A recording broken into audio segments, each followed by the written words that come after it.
Hello, I'm Bill Farrel. And I'm Pam Farrel of Love Lies Ministries. And we want to talk to you today about how to keep your relationship vibrant through all of the seasons of life. We want to start with 2 Peter chapter 1, verses 5 through 7, which gives us a very important list of ways to live our life.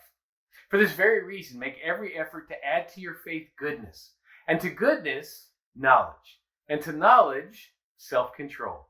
To self-control, perseverance, and to perseverance, godliness, and to godliness, mutual affection, and to mutual affection, love. Now, I think you would agree, that is a great list of traits to try to add to our life, but it can get a little complex when you try to add all of those things to your life. But Pam and I have discovered that one of the ways to live out all of these traits is to keep the aha in your marriage.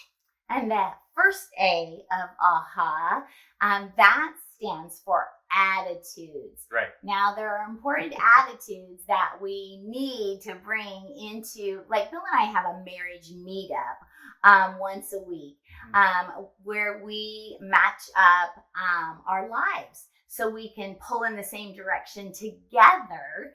And to do that well, we have found you need to start that meeting and end that meeting with prayer.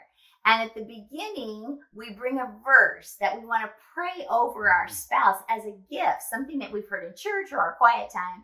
And at the end, we pray thanksgiving for our mate, something we appreciate about them. And the big reason why we do that is we want to remind ourselves that we are in this together and we are better together. Because you know as well as we do, life tries to separate you and tries to make you independent. But the reality of marriage is you are in this together and you're better together. So if you can find a way to remind yourself on a weekly basis of that attitude, your whole relationship's going to go better. But attitudes are not enough. You have to translate your desires and your attitudes into life into action. And that's why the H stands for habits. So if you can take your interest in your marriage and turn it into habits such as comparing calendars, habits like time management, habits like managing your finances, projects that you want to do, and planning together. Who's going to do what? Who's going to take care of this? Those are not the fun things of marriage, but when you do the habits well, then you have time to have the right attitude and you get to enjoy the experience together. Which brings us to number 3, the best. That is affection. As verse 7 in 2 Peter says, you want to have mutual affection that keeps love alive.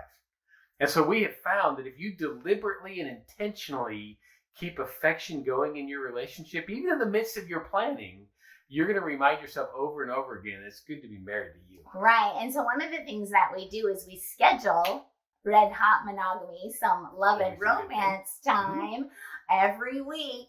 And then also the affection is we begin and end our marriage meetup with sharing compliments and encouragements and affirmations.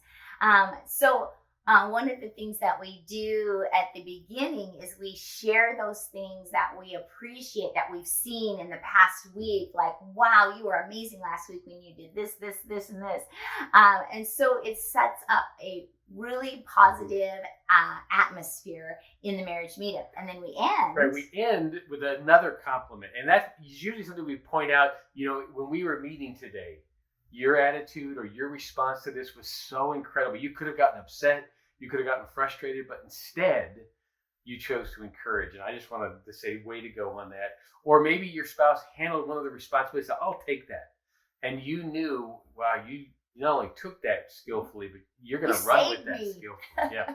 And what happens when you keep affection alive is you harness the power of your relationship, because we all married what we don't have, which is really exciting when things are going well. But when you're in the push of life, sometimes the fact that you do things differently makes you irritated with one another. But it actually makes you stronger. So if you can remind each other, wow, I'm glad I married somebody that's not just a carbon copy of me, and you turn it into affection rather than tension, it keeps your marriage in the place that you want it to be. Right. You're better together because God made you unique as a gift to one another. Right. So practice your attitudes, habits, and affection this year and keep the aha in your marriage. And if you would like help in doing that, we've created a new resource that we have been practicing our entire married life. And Pam, why don't you tell us what the resource is? Every Monday for over 41 years, we have a Monday morning marriage meetup. And this is the Marriage Meetup Devotional Planner. It's a his and her set, 52 weeks, lots of devotions, and then a weekly planner where we run you through the important, the business side of your relationship, but we keep the aha in your marriage. And so we encourage you to set up a coffee and conversation time, because coffee and conversation, it creates the connection that you're looking for.